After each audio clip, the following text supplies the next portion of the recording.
साथियों RPF constable के लिए आज की इस वीडियो में हम ऐसे सवाल साथियों देखेंगे जो आपके एग्जाम में आना 100% साथियों तय है। यानी कि सबसे पहले आप जीके के 50 ऐसे सवाल देखेंगे जो सबसे इंपॉर्टेंट है, जो सबसे बेसिक है। मैं कहूंगा इनके जवाब अगर आपको मालूम है तो बहुत अच्छी बात है। और उसके बाद साथियों हम लोग यहाँ पर रीजनिंग देखेंगे और उसके बाद साथियों हम लोग मैथ देखेंगे। यानी कि जैसे जैसे सवाल आपके एग्जाम में आएंगे वैसे वैसे सवाल हम लोग देखेंगे। और सबसे पहले साथियों मैंने यहाँ पर जीके के 50 सवाल लिए हैं। आज की कट ऑफ की अगर बात करते हैं तो कट ऑफ साथियों इसमें से आपके 30 प्रश्न बिल्कुल सही होना चाहिए। यानी कि अगर 50 में से 30 प्रश्न आप बिल्कुल सही कर देते हैं इन जीके के शुरू के क्वेश्चन में तो आपका सिलेक्शन साथियों पक्का हो जाएगा। और आप अपनी तैयारी भी देखिएगा कि जीके के सब्जेक्ट में आपकी तैयारी आखिर कितनी हो चुकी है।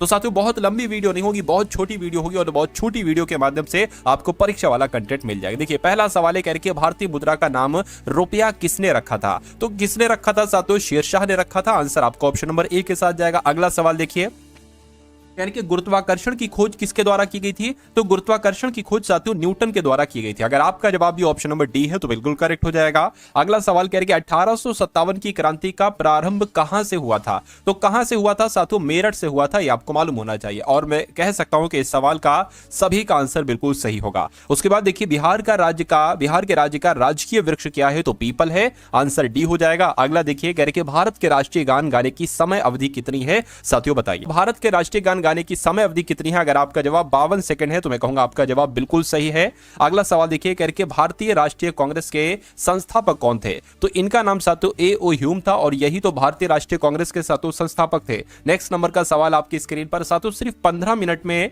50 सवाल आपको दूंगा, 15 मिनट से भी कम समय में। और इसमें आप ये चेक कर लेना कि भाई आप कर पा रहे हो 30 सवाल या नहीं कर पा रहे हो। 25 अगर आपका स्कोर है तब भी बताइएगा कमेंट सेक्शन में। यानी कि किस राज्य में सबसे पहले पंचायती राज प्रारंभ किया गया था? तो किस राज्य में किया गया था साथियों? राजस्थान में किया गया था। आंसर आपका डी होगा। पंचमहल कहां पर स्थित है साथियों बताइए? तो पंचमहल कहां पर? आगरा में, दिल्ली में, लाहौर में या फतेहपुर सीकरी में? तो मैं कहूंगा फतेहपुर में है पंचमहल। अगला देखिए करके संयुक्त राज्य अमेरिका के पहले राष्ट्रपति का नाम क्या था बताइए? तो अमेरिका के पहले राष्ट्रपति का नाम जॉर्ज वॉशिंगटन था। क्या था साथियों? जॉर्ज वॉशिंगटन था। भारत के किस राज्य की समुद्री तट रेखा सबसे लंबी है? तो किसकी बात चल रही है साथियों? गुजरात की बात चल रही है। यानी कि गुजरात की समुद्री तट रेखा सभी राज्यों में सबसे लंबी है। रात्रि को आकाश में कौन सा ग्रह लाल दिखता है? तो किस ग्रह की बात चल रही है साथियों? मंगल ग्रह की बात चल रही है। यानी कि रात में आकाश में मंगल ग्रह जो है ना ये लाल कलर का दिखाई देता है। तिरंगे पर अशोक चक्र किसने लगवाया था? तो साथियों भीमराव अंबेडकर जी ने ही तिरंगे पर अशोक चक्र लगवाया था। यह भी सवाल आपसे पूछा जा सकता है। मुस्लिम लीग की स्थापना साथियों कब हुई थी? तो 1903 में, 1904 में, 5 में, 1906 में। आपको मालूम होना चाहिए 1906 में ही मुस्लिम लीग की स्थापना हुई थी। नेक्स्ट नंबर का सवाल आपकी स्क्रीन पर है साथियों। देखिए ये जो 50 सवाल मैं लाया हूं ये पूरी जीके के सबसे बेसिक क्वेश्चंस हैं और ये आपको भी पता है कि बहुत सारे सवाल एग्जाम में बेसिक क्वेश्चंस भी आते हैं, ठीक है ना? तो आप इन बेसिक क्वेश्चंस को चेक करिए और देखिए कितना स्कोर आपका रहता है। देखिए किस कांड के कारण असहयोग आंदोलन बंद करना पड़ा था? तो साथियों जो चौरी चौरा कांड हो गई थी ना इसकी वजह से असहयोग आंदोलन बंद करना पड़ा था। सौर मंडल का सबसे हल्का ग्रह कौन सा है? तो सौर मंडल का सबसे हल्का ग्रह साथियों शनि ग्रह है। यह भी आपको मालूम होना चाहिए, इंपॉर्टेंट क्वेश्चन है, आपके एग्जाम में पूछा जा सकता है। कह रहे फतेहपुर सीकरी किस राज्य में स्थित है? तो यह उत्तर प्रदेश में स्थित है। कहां पर स्थित है साथियों? उत्तर प्रदेश में ही फतेहपुर सीकरी स्थित है, आपको मालूम होना चाहिए। साथियों अगर आपने अभी तक इस वीडियो को लाइक नहीं किया तो मैं रिक्वेस्ट आपसे यही करूंगा कि वीडियो को लाइक कर दीजिए और अगर आप चैनल पर साथियों नए हैं तो चैनल को एक बार जरूर सब्सक्राइब कर लीजिए। और मैं आपसे कहूंगा कि अब से लेकर आप अपने एग्जाम तक आरपीएफ कांस्टेबल की जितनी भी वीडियो इस चैनल पर आए आपसे रिक्वेस्ट करूंगा कि उन सभी वीडियोस को आप देखिए और अपनी तैयारी को मजबूत कीजिए और अपने एग्जाम को साथियों बड़े ही आराम से क्रैक कर डालिए, ठीक है? अभी हम लोग रीजनिंग देखेंगे और मैथ देखेंगे, इसलिए थोड़ा धैर्य आपके अंदर होना चाहिए अगर आपको सिलेक्शन चाहिए। कह रहे कि फूट डालो और राज करो नीति अपनाई थी। तो ये किसने अपनाई थी साथियों? लॉर्ड कर्जन के द्वारा ये नीति अपनाई गई थी। आंसर आपका अगर है ऑप्शन नंबर सी तो बिल्कुल करेक्ट है। अगला देखिए यानी कि गौतम बुद्ध की मृत्यु कहां पर हुई थी? तो इनकी मृत्यु साथियों कहां पर हुई थी? कुशीनगर में गौतम बुद्ध की मृत्यु हुई थी। उसके बाद देखिए रानी लक्ष्मीबाई का मूल नाम क्या था? तो रानी लक्ष्मीबाई का मूल नाम साथियों क्या था? मणिकर्णिका था। क्या था? मणिकर्णिका ही रानी लक्ष्मीबाई का मूल नाम था।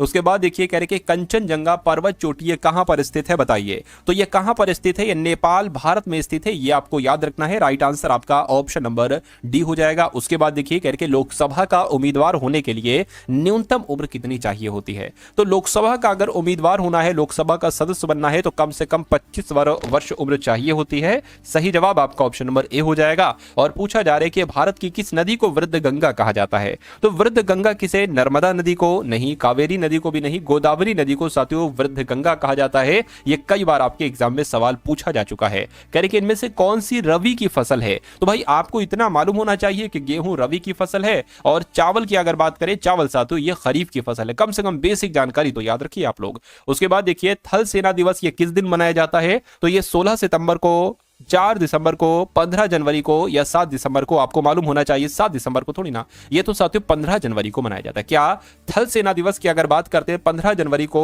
हर साल थल सेना दिवस मनाया जाता है।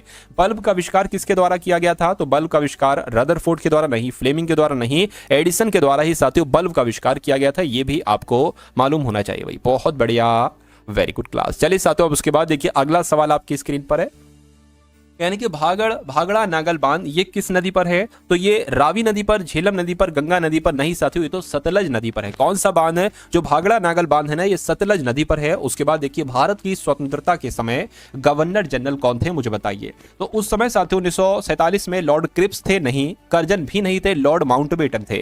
यानी कि जब भारत स्वतंत्रता प्राप्ति कर रहा था तो उस समय गवर्नर जनरल लॉर्ड माउंटबेटन थे। ये एग्जाम में कई बार सवाल आपसे साथियों पूछा जा चुका है। अगला सवाल देखिए आपकी स्क्रीन पर, कह रहे भारत के प्रथम नागरिक कौन होते हैं? मुख्यमंत्री, राष्ट्रपति, प्रधानमंत्री या साथियों गृह मंत्री? आपको मालूम होना चाहिए भारत के प्रथम नागरिक कौन होते हैं साथियों? राष्ट्रपति ही भारत के प्रथम नागरिक कहलाए जाते हैं। वायुमंडलीय दाब नापने वाला यंत्र कौन सा है, बताइए। वायुमंडलीय दाब नापने वाला यंत्र कौन सा है? तो बैरोमीटर की मदद से ही वायुमंडलीय दाब को चेक किया जाता है। आंसर आपका अगर ऑप्शन नंबर ए था तो बिल्कुल सही था।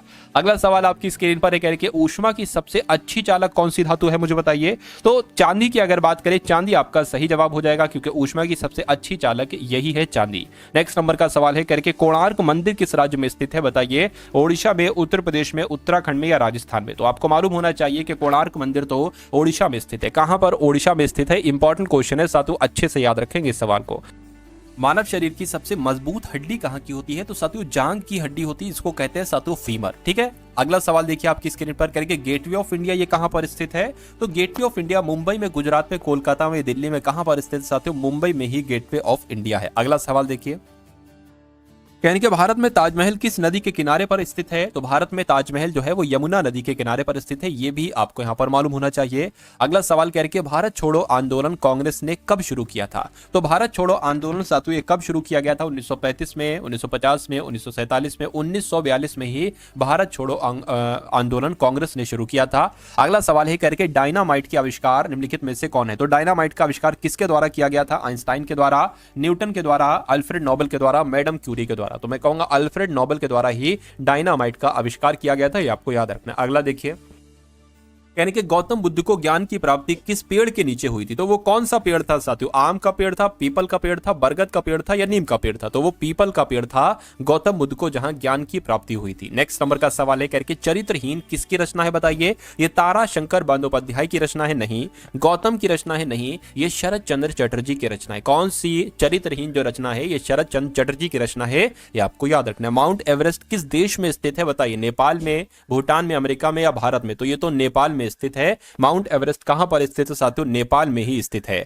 विश्व का सबसे ऊंचा पर्वत शिखर कहां पर है? तो विश्व का सबसे ऊंचा पर्वत शिखर साथियों जापान में है, नेपाल में है, चीन में है या भारत में है? तो ये भी नेपाल में। कहां पर है साथियों? नेपाल में। अगला देखिए, अगला सवाल कह रहे कि आयुर्वेदिक दवाइयों की खोज किस देश ने की थी? तो आयुर्वेदिक दवाओं की खोज किसने की थी? भारत ने, चीन ने, अमेरिका ने या इंग्लैंड ने? तो अपने देश भारत ने ही आयुर्वेदिक दवाइयों की खोज की थी। राइट आंसर आपका ऑप्शन नंबर ए हो जाएगा भाई। बहुत बढ़िया, वेरी गुड क्लास। साथियों वीडियो को लाइक कर दीजिए एक बार अगर आपने लाइक नहीं किया है। ठीक है, आपसे रिक्वेस्ट है वीडियो को लाइक कर दीजिए। सौर मंडल की खोज किसके द्वारा की गई थी? तो सौर मंडल की खोज कॉपरनिकस, आर्यभट्ट, कार्ल रिटर या केपलर के द्वारा की गई थी। आपको याद रखना है कॉपरनिकस की।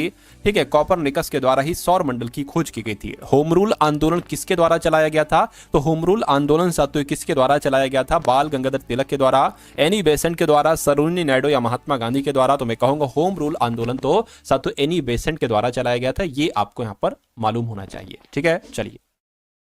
वैसे होम रूल आंदोलन बाल गंगाधर तिलक के द्वारा भी चलाया गया था। ठीक है, तो ये दोनों बातें आप लोग ध्यान रखेंगे, लेकिन जब एग्जाम में सवाल आएगा तो इसमें से कोई एक ऑप्शन ही आपको दिया जाएगा। नेक्स्ट नंबर का सवाल है करके नीरज चोपड़ा का संबंध किस खेल से है? तो इनका संबंध साथियों किस खेल से है ये आपसे यहाँ पर पूछा जा रहा है। तो हॉकी से, जेवलिन थ्रो से, फुटबॉल से या क्रिकेट से? तो इनका संबंध जेवलिन थ्रो से है, नीरज चोपड़ा का संबंध। आंसर आपका भी हो जाएगा।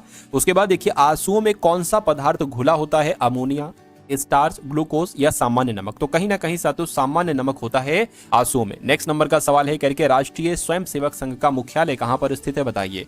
तो इसका मुख्यालय साथियों कहां पर है? नागपुर में है, भोपाल में है, मुंबई में है, अहमदाबाद में है? तो आपको यह याद रखना है कि नागपुर में ही राष्ट्रीय स्वयंसेवक संघ का मुख्यालय स्थित है। अगला सवाल है कह रहे कि रेबीज के टीके की खोज किसके द्वारा की गई थी? एडवर्ड जेनर के द्वारा, लुइस पाश्चर के द्वारा, एलेक्जेंडर के द्वारा या गोल्डस्टीन के द्वारा?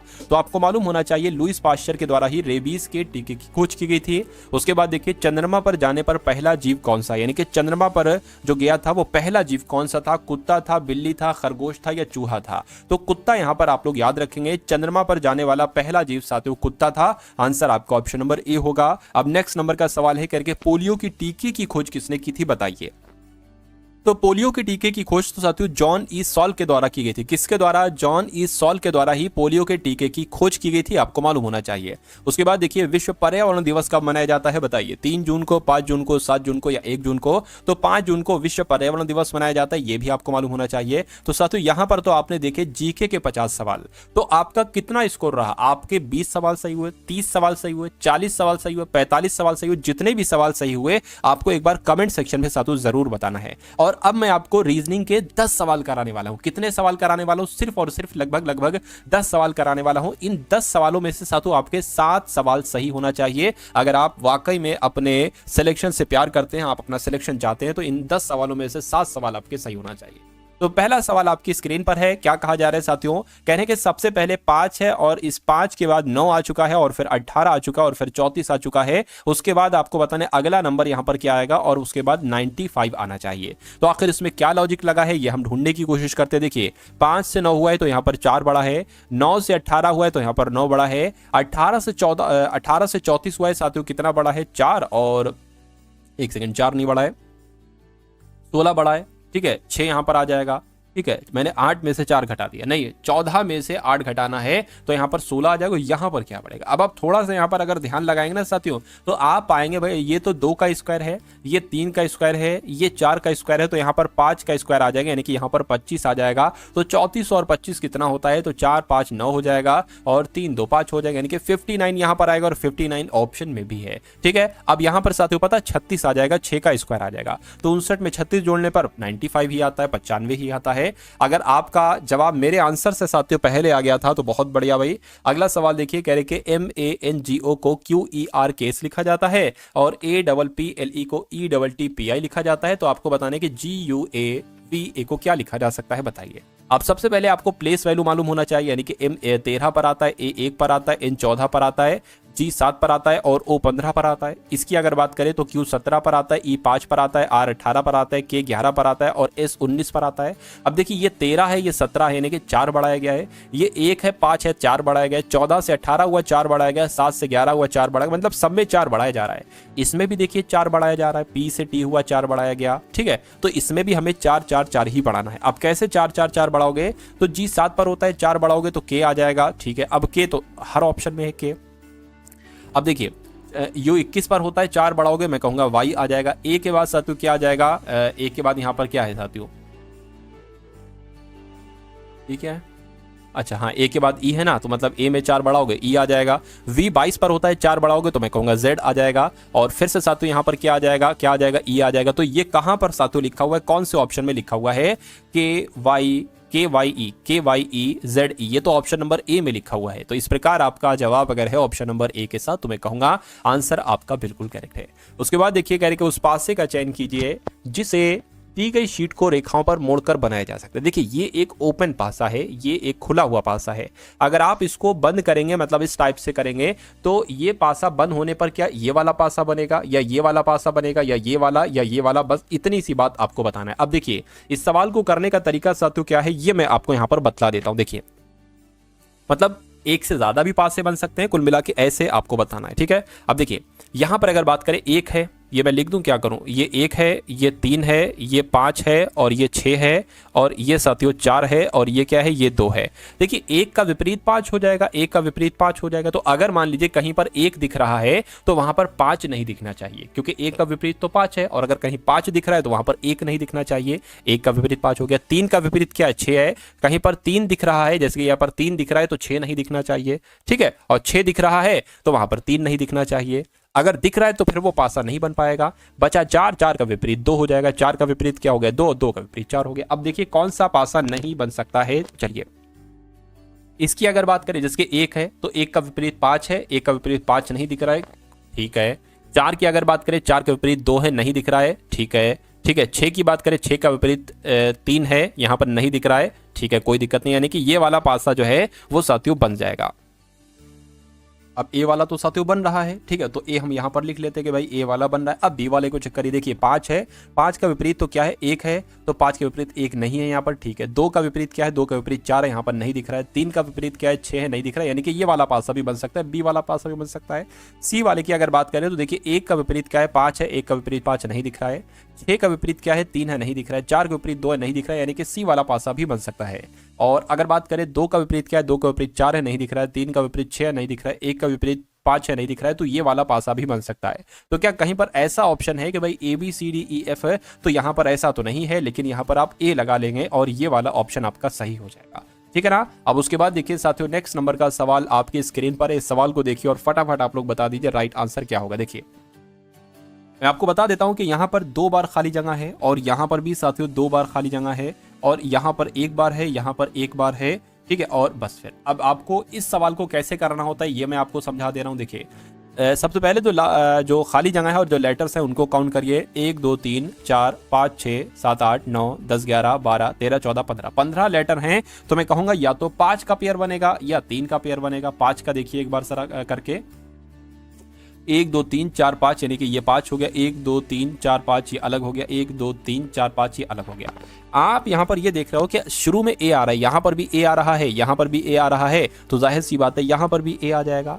ये हो गया ए ए बी, तो यहां पर ए ए बी क्या साथियों, अच्छा ये डबल बी है, मतलब डबल बी सी ऐसे करके। तो यहां पर ए क्या क्या है साथियों, ए ए बी है, तो यहां पर अगर हम ए लिख दे तो ए ए बी बी सी हो गया। तो ए ए बी बी सी हो गया यहां पर भी, तो ए ए बी बी सी हो जाएगा। यहाँ पर आपको देखना है कि आप आपने पेन से क्या क्या लिखा है। आपने ए लिखा है, आपने बी सी ए लिखा है, बी सी ए लिखा है, आपने फिर बी ए लिखा है। तो ये कौन से ऑप्शन में आपको नजर आ रहा है कि ए बी सी ए बी ए, ऐसा तो ऑप्शन नंबर ए में आपको नजर आ रहा होगा। तो ये क्या है, यही आपका राइट आंसर हो जाएगा। उसके बाद देखिए अगले नंबर का सवाल आपकी स्क्रीन पर है। क्या आपसे साथियों पूछा जा रहा है, यहाँ पर मैं आपको बता देता हूं कि विद्यालय, शिक्षक और कर्मचारी, इसके लिए वेन आरेख आपको बताना है साथियों कौन सा यहाँ पर बनेगा। थोड़ा सा बड़ा हो गया लेकिन मैं आपको यहाँ पर बता देता हूं। देखिए अब मान लीजिए साथियों, देखिए कुछ मान लीजिए विद्यालय है, ठीक है। अब विद्यालय में शिक्षक ऐसा थोड़ी ना होता है जरूरी के विद्यालय में पढ़े, क्या पता वो अपनी कोचिंग वगैरह में पढ़ाता हो, क्या पता वो अपनी कोचिंग में पढ़ाता हो। तो हम मान लेते ये आपके क्या हो गए, ये आपके शिक्षक हो गए, यानी कि कुछ शिक्षक विद्यालय में पढ़ाते हैं और कुछ शिक्षक विद्यालय में नहीं पढ़ाते हैं, ठीक है। अब मान लीजिए साथियों ये कर्मचारी हो गए, यानी कि कुछ कर्मचारी की अगर बात करते हैं साथियों, यहाँ पर कुछ कर्मचारी विद्यालय में लगे हैं, ठीक है ना, और कहीं ना कहीं कर्मचारी कुछ शिक्षक भी हम कह सकते हैं, और कुछ कर्मचारी विद्यालय में नहीं लगे हुए हैं, ठीक है, नहीं लगे हुए हैं। तो क्या पता कहीं कुछ कहीं और जगह ऑफिस वगैरह में लगे हुए हैं। तो कुछ इस प्रकार से आपका आरेख बन सकता है। ऐसा कहां पर आरेख बना हुआ आपको नजर आ रहा है, ऐसा ऑप्शन नंबर सी में आपको नजर आ रहा है। तो यही आपका साथियों बिल्कुल सही जवाब हो जाएगा। उसके बाद देख लीजिए नेक्स्ट नंबर का सवाल है आपकी स्क्रीन पर है साथियों, कहने के IOM, उसके बाद NTR, उसके बाद SYM, आपको बताने कि अगले कौन से 3 लेटर यहां पर आ सकते हैं, बताइए। अब देखिए ये I है, I 9 पर होता है, N हो गया है, ठीक है। तो I 9 पर होता है, N 14 पर होता है, यानी कि 5 बढ़ाया गया। N 14 पर होता है, S 19 पर होता है, 5 बढ़ाया गया। तो 19 से मैं कहूंगा 24 हो जाएगा। 24 पर क्या हो जाएगा साथियों, X हो जाएगा, ठीक है। O 15 पर होता है, O से T हुआ है, T से Y हुआ है, तो अब यहां पर क्या हो जाएगा साथियों, D हो जाएगा, यानी कि यहां पर D आ जाएगा। तो XD कहां पर लिखा हुआ है, सिर्फ और सिर्फ ऑप्शन नंबर A में लिखा हुआ है। तो यही आपका राइट आंसर हो जाएगा। और इसमें भी साथियों 5 5 5 ही बढ़ रहा है, ठीक है। अगला सवाल देखिए आपकी स्क्रीन पर है, कह के ये जो मर्चेंट लिखा हुआ है ना, अगर ये आप दर्पण प्रतिबिंब में देखोगे तो ये आपको कैसा दिखाई देगा, ठीक है। मैं आपको बता देता हूं, देखिए जो सबसे अंत वाला लेटर होता है वो सबसे पहले दिखाई देगा और जो सबसे पहला वाला लेटर होता है वो सबसे बाद में दिखाई देगा। N ऐसा लिखा हुआ है साथियों, तो n आपका कैसा दिखाई देगा, इन आपका ऐसा दिखाई देगा, ए जैसा वैसा दिखाई देगा, एच जैसा वैसा दिखाई देगा, सी ऐसा दिखाई देगा, आर ऐसा दिखाई देगा, ई ऐसा दिखाई देगा और एम जैसा वैसा दिखाई देगा। तो ये कौन से ऑप्शन में आपको दिख रहा है, ये टी एन ऐसा वाला, तो ये तो सिर्फ और सिर्फ ऑप्शन नंबर ए में आपको नजर आ रहा है, सॉरी ए नहीं बल्कि बी में आपको नजर आ रहा है और यही आपका बिल्कुल सही जवाब हो जाएगा। अब उसके बाद देख लीजिए नेक्स्ट नंबर का सवाल आपकी स्क्रीन पर है, कह रहे कि एक निश्चित कूट भाषा में TUZANOVW को क्या लिखा जाता है, CAR लिखा जाता है। यहाँ पर कुछ मिसिंग है क्या, देखिए यहाँ पर एक चीज लिखी है, एक निश्चित कूट भाषा में यहाँ पर GAME लिखा होना चाहिए, ठीक है, मतलब GAME को क्या लिखा जाता है, TUZANOVW लिखा जाता है। उसी प्रकार CAR को XYZAIJ लिखा जाता है। तो आपको बताना है POST को क्या लिखा जा सकता है, बताइए। अब यहाँ पर अगर बात करें G है तो G से T बना है, तो मैं कहूंगा G का अपोजिट होता है साथियों T, जैसे कि यहाँ पर A का अपोजिट Z होता है, B का अपोजिट Y होता है, C का अपोजिट X होता है, D का अपोजिट W होता है, उसी प्रकार G का अपोजिट T होता है। और T से जस्ट बाद वाला लेटर यहाँ पर ले लिया है, A का अपोजिट यहाँ पर Z होता है, ठीक है, और Z से यहाँ पर बाद वाला लेटर ले लिया गया है, M का अपोजिट N होता है और N के बाद वाला लेटर ले लिया गया, E का अपोजिट V होता है, V के बाद वाला लेटर ले लिया गया, और यहाँ पर भी वही खेल लगा हुआ है, ठीक है। तो यहाँ पर अगर साथियों हम लोग बात करें इसको, अब आप लोग देख लीजिए P का अपोजिट क्या होता है, P के होता है, P के आपस में अपोजिट होते हैं, तो यहाँ पर K आ जाएगा और K से बाद वाला लेटर कौन सा हो जाएगा, L हो जाएगा। KL एक तो यहाँ पर है, एक यहाँ पर है।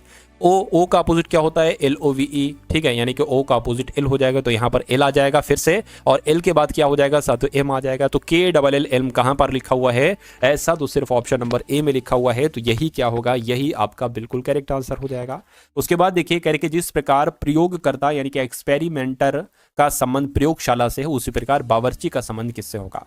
तो साथियों प्रयोगकर्ता का संबंध जैसे प्रयोगशाला है, तो बावर्ची का संबंध रसोई घर से होगा, व्यंजन से होगा, या खाना बनाने से होगा, या भोजन से होगा। तो मैं कहूंगा रसोई घर से होगा, ठीक है, जैसे प्रयोगशाला में काम करता है प्रयोगकर्ता, ऐसी बावर्ची रसोई घर में काम करता है। नेक्स्ट नंबर का सवाल देखिए आप लोग साथियों, यहां पर अगर बात करें, कह रहे हैं कि OPQRSTU एक पंक्ति में उत्तर की ओर मुंह करके बैठे हुए हैं, ठीक है, तो कितने लोग हैं साथियों, ठीक है, 1 2 3 4 5 6 7 लोग हैं यहाँ पर, ठीक है, 7 लोग हैं, तो 1 2 3 4 5 6 और 1 7, ठीक है, ये 7 लोग हो गए। अब यहाँ पर हम लोग कोशिश करते हैं इनको बैठाने की, यानी कि टी के ठीक दाएं बैठा है यू, तो टी को आप कहीं पर भी बैठा दो, मान लीजिए टी को यहाँ पर बैठा दो, टी के ठीक दाएं बैठा है यू, यानी कि यू यहाँ पर आ जाएगा, ठीक है, यानी कि आर और क्यू, मतलब क्यू जो है ना ये आर और ओ के बीच में है, ठीक, इसको छोड़ दीजिए, यानी कि पी जो एकदम दाएं है, अच्छा पी जो है ना वो एकदम दाएं है, यानी कि पी यहाँ पर बैठेगा, पी जो एकदम दाएं है कि ठीक दाएं बैठा है, क्या P जो एकदम दाएं है O के ठीक दाएं बैठा है, तो यहाँ पर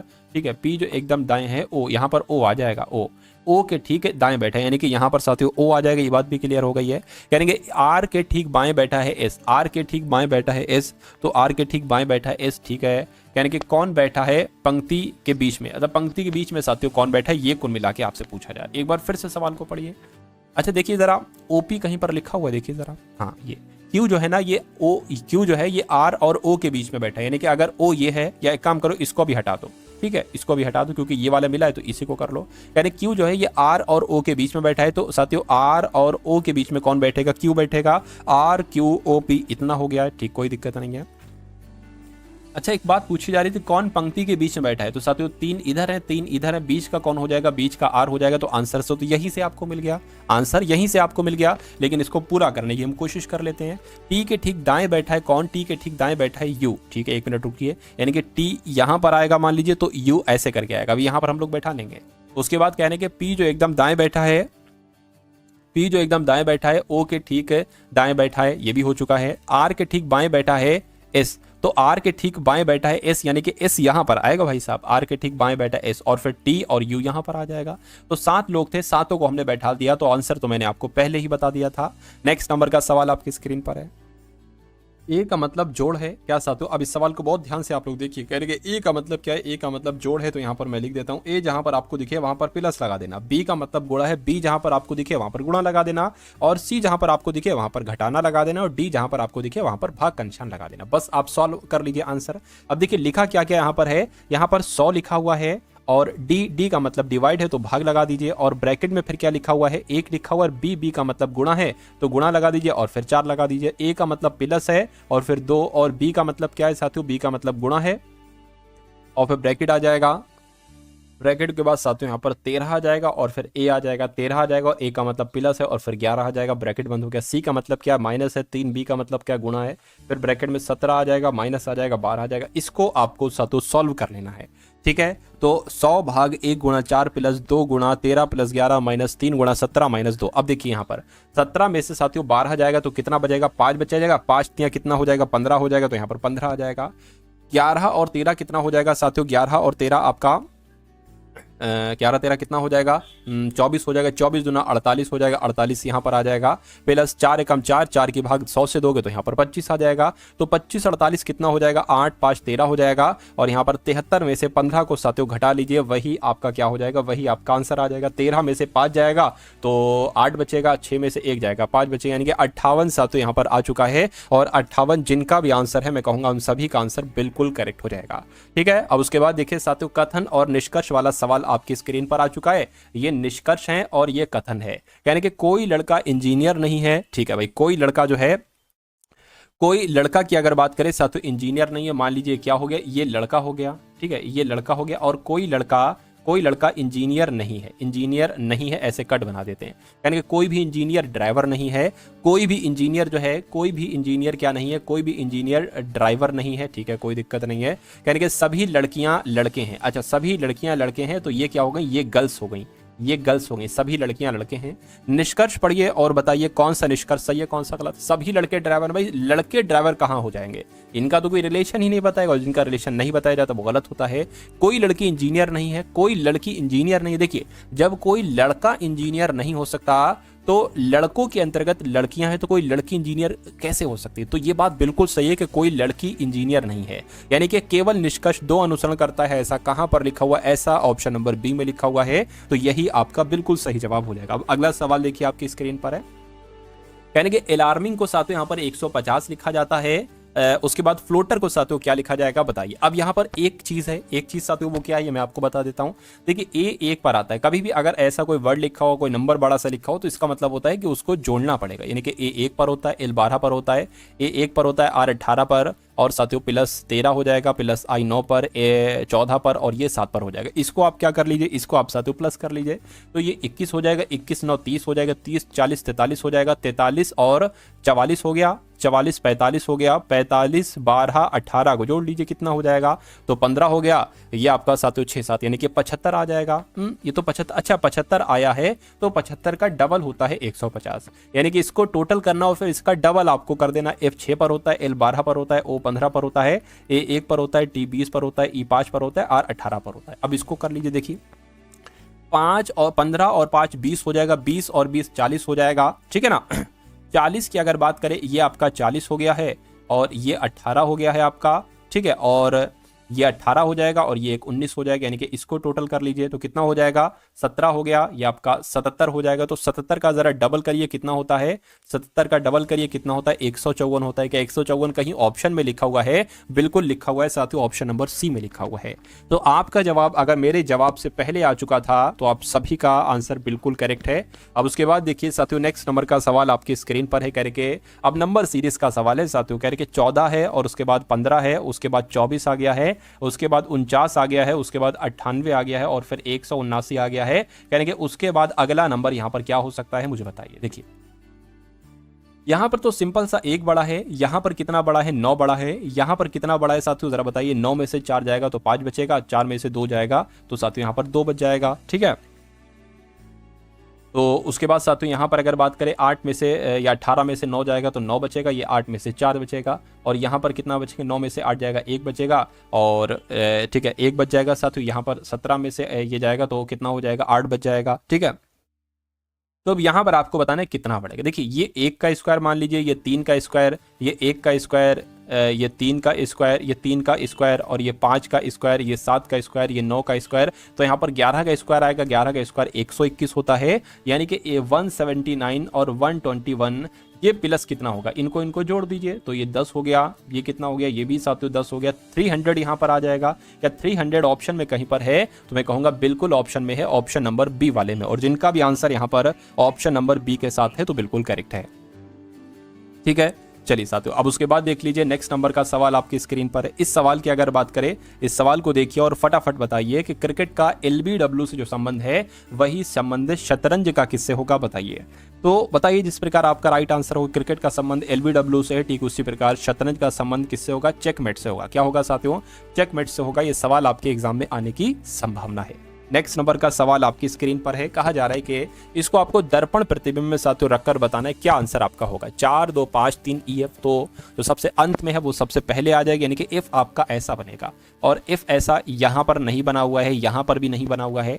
ई जैसे अगर बात करें ना, तो ई की अगर बात करें ऐसा यहाँ पर बना हुआ है। 3 की अगर बात करें 3 ऐसा बनेगा, 5 ऐसा बनेगा, 2 ऐसा बनेगा, और 4 की अगर बात करें तो ऐसा बनेगा। और ऐसा कहाँ पर बना हुआ है, ये साथियों इस पहले वाले ऑप्शन में बना हुआ है। तो ये क्या होगा, यही आपका बिल्कुल करेक्ट आंसर हो जाएगा भाई। बहुत बढ़िया, वेरी गुड क्लास, ठीक है ना। चलिए, ये तो साथियों सवाल हो चुका है, ये तो मैं आपको बता चुका हूं। इसका टोटल 75 आया था, 75 का डबल साथियों ये 150 हो जाएगा, ठीक है। मेरे ख्याल से इसका 70 आया था और 70 का डबल 154 हो जाएगा। नेक्स्ट नंबर का सवाल देखिए आपकी स्क्रीन पर है। क्या साथियों, नंबर सीरीज का सवाल है। क्या नंबर सीरीज का, देखिए जरा, उस विकल्प का चयन कीजिए जिसमें दी गई संख्याओं के बीच वही संबंध है जो दिए गए समूह की संख्याओं के बीच है। नहीं साथियों, देखिए जो मतलब 11 से 4 बना है, फिर 37 बना है, 137 बना है, वही संबंध किस ऑप्शन में, ऑप्शन नंबर ए वाले में है, बी वाले में, सी वाले, डी वाले में है, यहाँ पर बताइए। चलिए, कुल मिला के 11 और 4 से 137 कैसे बना है, 11 और 4 से 137 कैसे बना है। देखिए, अगर हम इसको थोड़ा बढ़ाएं, मतलब 11 का अगर हम स्क्वायर कर लें तो कितना हो जाएगा, 121 हो जाएगा, तब भी नहीं बना। अगर हम 4 का स्क्वायर कर लें तो 16 हो जाएगा। क्या इनको जोड़ने पर कुछ आता है इसके आसपास का नंबर, देखिए जरा, 6 और 1 7, बिल्कुल। और ये कितना हो जाएगा, 12 और 1 13, बिल्कुल साथियों। मतलब कहने का मतलब है कि इसका स्क्वायर बराबर इसके होना चाहिए, ठीक है। तो 9 का स्क्वायर 81 होता है, 8 का स्क्वायर 64 होता है। देखिए जरा टोटल करके 145 आ रहा है, बिल्कुल साथियों 145 आ रहा है, तो यही हमारा आंसर हो जाएगा। अच्छा, इसको भी एक बार देख लीजिए, 12 का स्क्वायर 7 का स्क्वायर, 12 का स्क्वायर 144, 7 का स्क्वायर 49, देखिए 190 आता है, नहीं। तो ये तो 0 आ ही नहीं रहा है, ये तो आपका 13 आ रहा है, इसलिए आंसर नहीं हो सकता। ये भी आंसर नहीं हो सकता, ये भी आंसर नहीं हो सकता। आंसर आपका जो होगा वो ऑप्शन नंबर ए के साथ ही जाएगा भाई। बहुत बढ़िया, वेरी गुड क्लास। चलिए, अब उसके बाद देख लीजिए नेक्स्ट नंबर का सवाल है। आपसे कहा जा रहा है कि निम्नलिखित आरेख में षटभुज इंजीनियरों को निरूपित करता है, वृत्त संगीत प्रेमियों को निरूपित करता है, और आयत मॉर्निंग वॉकर्स को निरूपित करता है। तो विभिन्न खंडों में दी गई संख्याएं उस श्रेणी से संबंधित व्यक्तियों की संख्या को दर्शाएंगी। देखिए, यहाँ पर अगर बात करें साथियों, जो वृत्त है ना, वृत्त आपका ये संगीत प्रेमियों को दर्शाता है। तो ये संगीत प्रेमियों को दर्शाता है, ये संगीत हमने यहाँ पर लिख लिया, संगीत प्रेमियों को दर्शाता है। उसके बाद कहा जा रहा है कि जो षटभुज है ये इंजीनियरों को दर्शाता है, यानी कि ये आपके इंजीनियर हो गए। मतलब षटभुज के अंतर्गत जैसे कि जो 8 है, 41 है, 21 27 सब षटभुज हैं। और वृत्त के अंतर्गत 22 35 41 8 ये संगीत प्रेमी है, ठीक है। और उसके बाद क्या कह रहे थे, आयत जो है, यानी कि ये आयत जो है ये मॉर्निंग वॉकर्स को दर्शाता है, मॉर्निंग वॉकर्स को दर्शाता है, ये भी हो गया है। तो सवाल देखिए आखिर पूछा क्या जा रहा है, यानी कि कितने मॉर्निंग वॉकर, क्या कितने मॉर्निंग वॉकर, यानी कि आंसर इसमें से होगा।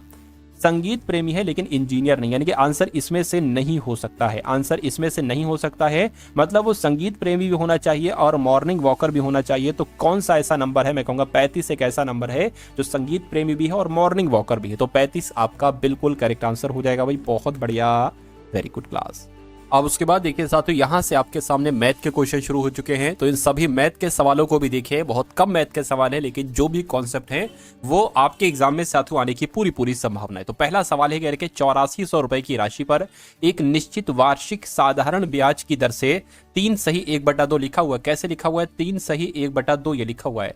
तो 3.5 वर्षों में प्राप्त मिश्रधन कितना हो जाता है, 10,899 हो जाता है। करके समान राशि पर, यानी कि राशि इतनी ही रहेगी और 2 गुनी वार्षिक साधारण ब्याज, जो वार्षिक ब्याज दर निकलेगी उसको डबल आपको कर देना है। और फिर साथियों लिखा हुआ है, ये 42 नहीं लिखा हुआ, पता है क्या लिखा हुआ, ये लिखा हुआ है 4 सही 2/3। क्या 4 सही 2/3 वर्षों में प्राप्त मिश्रधन कितना हो जाएगा। अब देखिए क्या क्या यहां पर दे रखा है आपको, मिश्रधन आपको यहां पर मूलधन दे रखा है साथियों, 8400 मूलधन दे रखा है आपको। यहां पर साथियों समय दे रखा है 3.5 वर्ष लिखा है ना। तो इसको साथियों आप कैसे कर लेंगे, देखिए 3 दूना 6, 6 और 1 7, 7/2, यानी कि कितने वर्ष की बात की गई है, 7/2 वर्ष की बात की गई है, ठीक है। और मिश्रधन कितना हो जाता है साथियों, मिश्रधन हो जाता है 10,899 हो जाता है, ठीक है ना। तो आपसे पूछी जा रही साथियों दर क्या होगी, दर का सूत्र क्या होता है भाई साहब, या एक काम करिए वो वाला सूत्र आप लगा लीजिए, साधारण ब्याज बराबर PRT/100, वो वाला सूत्र भी आप लोग लगा सकते हैं। तो साथियों साधारण ब्याज की अगर बात करें, साधारण ब्याज पता कैसे निकालेंगे, देखिए सूत्र ये वाला लगाएंगे, साधारण ब्याज गुणा PRT अपॉन क्या हो जाएगा साथियों 100 हो जाएगा। ठीक, इसको थोड़ा सा ऊपर कर देता हूं मैं। हाँ अब देखिए, तो यहां पर साधारण ब्याज कैसे निकालेंगे साथियों, मिश्रधन में से मूलधन को घटाएंगे, यानी कि 10,899 में से 8400 को घटाएंगे तो हमें मूलधन प्राप्त हो जाएगा 99, यहां पर आ जाएगा, यहां पर 4 आ जाएगा, यहां पर 2, यानी कि 2499 क्या निकलेगा, 2499 आपका ये मूलधन निकलेगा। तो 2499 बराबर मूलधन कितना है साथियों, ठीक है 2499 साधारण ब्याज निकलेगा और मूलधन कितना है 8400 है।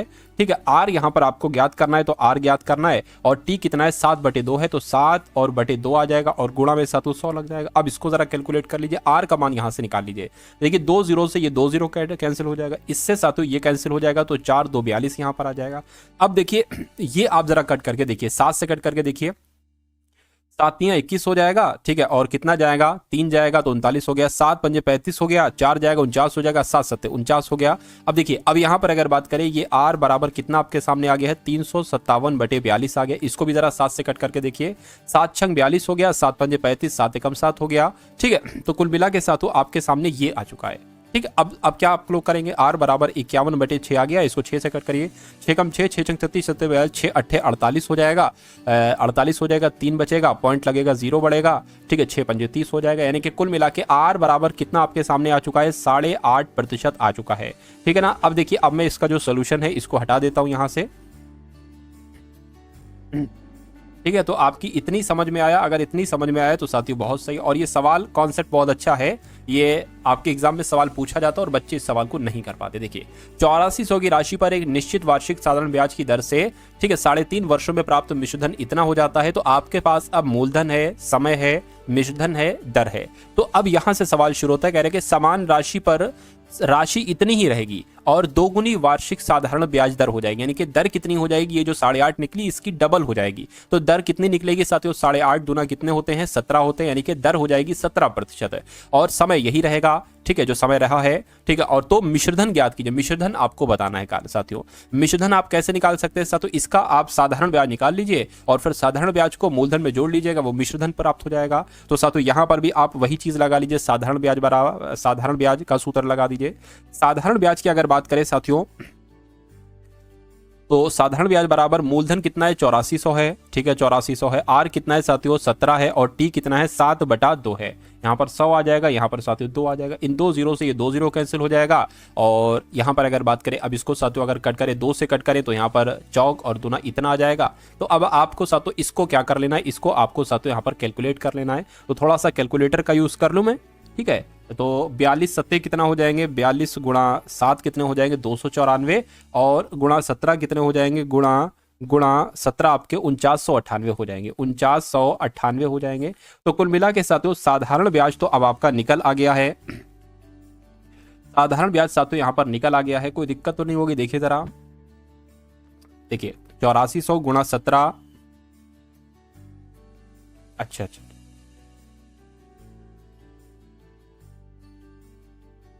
गलती यहां पर साथियों ये हो रही है। देखिए यहां पर समय दे रखा है, मतलब अब इसको सॉल्व करेंगे ना तो इसके लिए समय ये वाला लगेगा 4 सही 2/3 बार, लेकिन मैंने यहां पर पुराना वाला समय लगा दिया है, तो इसको हमें साथियों यहां पर से हटाना पड़ेगा। ठीक है, इसको हमें क्या हटाना पड़ेगा, ये भी हटाना पड़ेगा। तो अब हम क्या साथियों यहां पर लिख सकते हैं, ये 17 हो गया। अब समय देखिए 4 तियां 12, 3 चौक 12 और 2 14/3, यानी कि यहां पर साथियों 14/3 आ जाएगा। इसको कैलकुलेट करिए आप, तो 3 से अगर कट करेंगे साथियों यहां पर तो कितना आ जाएगा, 3 से अगर कट करेंगे साथियों देखिए 8400 17 गुणा 14 100 गुणा 3, 84 से कट करेंगे, 3 से कट करेंगे, 3 दूना 6 हो जाएगा, 3 7 21, 3 8 24 हो जाएगा, 2800 आ जाएगा। अब इसको आपको कैलकुलेट करना है, साधारण ब्याज बराबर 2800 गुणा 17 गुणा 14। इसका भी साथियों कैलकुलेटर का यूज में कर लेता हूं। यहाँ पर कितना है 2800 है, 2800 गुणा 17 है, 17 गुणा 14 है, यानी कि कितना निकल कर आएगा साथियों, ठीक। और बटे में क्या है, बटे में 100 लगा हुआ है, तो आपका जो निकल कर आएगा साथियों वो कितना निकल कर आएगा 66 64 निकल कर आएगा, 66 और 64 निकल गया। जो डबल जीरो है ना, इससे वो 2 डबल जीरो कट हो जाएंगे।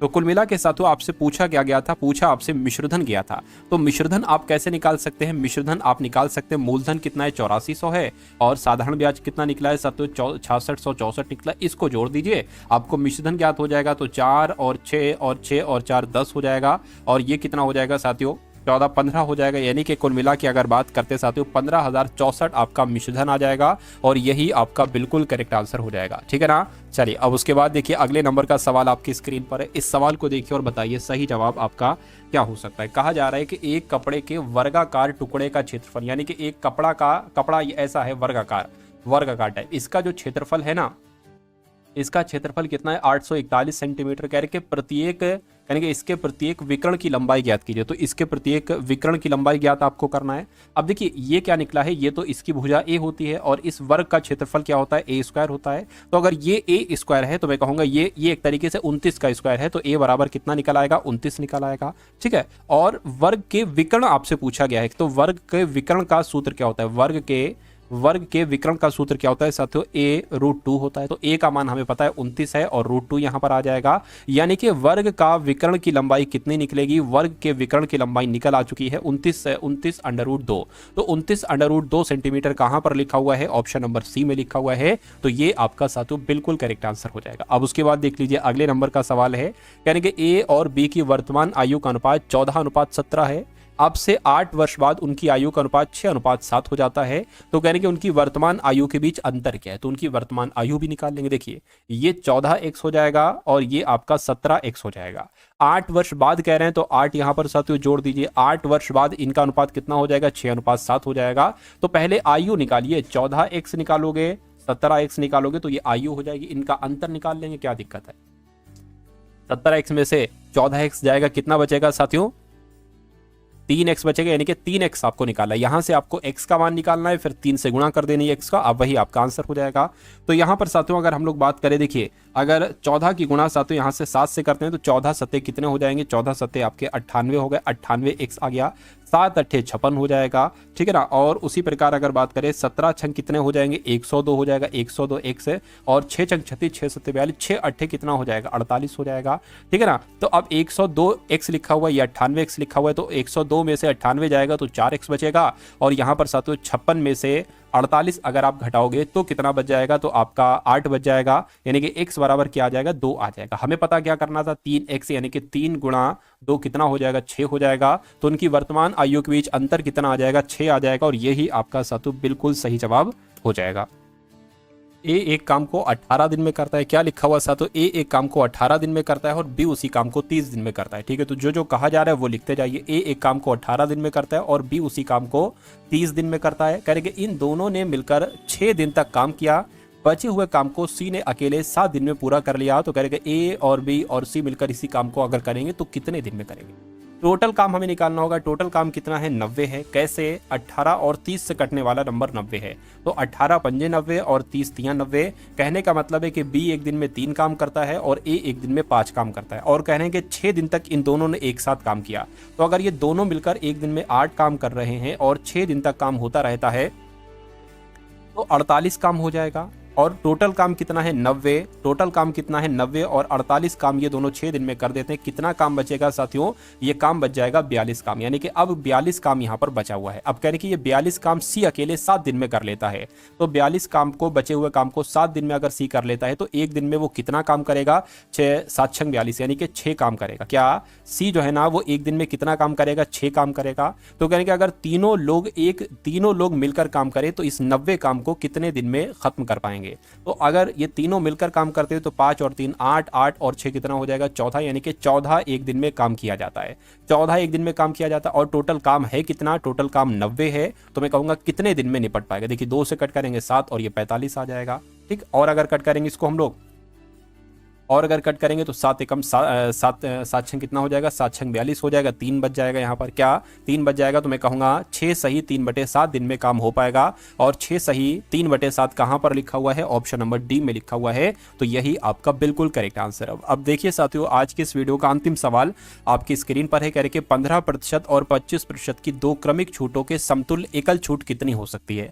तो इसके लिए एक साथियों सूत्र हो जाएगा, क्या छूट की यहाँ पर बात की गई है तो minus x minus y plus x गुणा वाई अपॉन कितना हो जाएगा 100 हो जाएगा। अब यहाँ पर अगर बात करें साथियों -15 छूट दी गई है -25, ठीक है, प्लस आपका 15 गुणा 25 हो जाएगा, माइनस का 15 माइनस का 25, माइनस से माइनस कैंसिल हो जाएगा, 25 से कम 25, 25 चौक ये कट जाएगा। इसको अगर साथियों आप लोग जोड़ोगे तो कितना आ जाएगा 40 आ जाएगा, लेकिन माइनस का प्लस आपका कितना आ जाएगा 15/4 यहाँ पर आ जाएगा। ये बात क्लियर है क्या? ये बिल्कुल क्लियर है। अब देखिए, अब यहाँ पर अगर बात करें साथियों 4 से कट करें, 4 3 12 हो जाएगा, ठीक है, 3 बचेगा, पॉइंट लग जाएगा, ठीक है, 0 बढ़ जाएगा, 4 7 28 हो जाएगा, ठीक है, फिर 4 5 20 हो जाएगा। तो कुल मिला के माइनस का 40 और प्लस का 3.75 ये आपको करना है, ठीक है। जो आएगा घटेगा, जो आएगा माइनस का ही आएगा, यानी कि 3 में से अगर आप इतना घटाओगे तो कितना बच जाएगा, मैं कहूँगा साथियों 36.25 बच जाएगा। और 36.25 कहाँ पर लिखा हुआ है? 36.25 कहाँ पर लिखा हुआ? ऑप्शन नंबर डी में लिखा हुआ है। तो ये क्या होगा साथियों? ये आपका बिल्कुल करेक्ट आंसर हो जाएगा। तो ये आपने साथियों देख लिया आरपीएफ कांस्टेबल के लिए पूरा पेपर। ये पेपर आपको साथियों कैसा लगा एक बार कमेंट सेक्शन के माध्यम से आप लोग जरूर बताएंगे। इस वीडियो को लाइक करके जाएंगे और चैनल पर अगर नए हैं तो चैनल को सब्सक्राइब कर दीजिएगा और वीडियो को साथियों जरूर शेयर कर दीजिएगा अपने मित्रों के साथ।